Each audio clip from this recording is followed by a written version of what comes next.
మొన్న చెప్పారంట ఇక్కడికి వచ్చి, చంద్రశేఖర్ దగ్గర డబ్బులు బాగా ఉన్నాయి, 5,000 10,000 ఇస్తే తీసుకొని ఓటేయండి, ఓటు మాకేయండి, డబ్బులు తీసుకోండి అన్నారంట.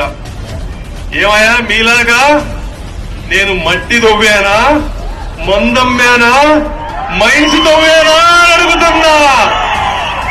నేను ప్రపంచంలో అందరికీ కష్టపడి జ్ఞానాన్ని సంపాదించి, జ్ఞానాన్ని పంచి, 10 రూపాయలు సంపాదించి 4 రూపాయలు ట్యాక్స్ కట్టి ఈ రోజు నా ప్రాంతానికి సేవ చేయడానికి వచ్చాను తప్పించి, మీలాగా రాష్ట్రం నలుమూలలలో మట్టి, gravel, granite, quartz, silica, bauxite, ఇసుక అమ్ముకున్నవాడిని కాదు అని నేను తెలుసుకోవాలి.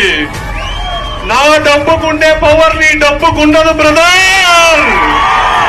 ఇది నీతి నిజాయితీతో సంపాదించిన డబ్బు.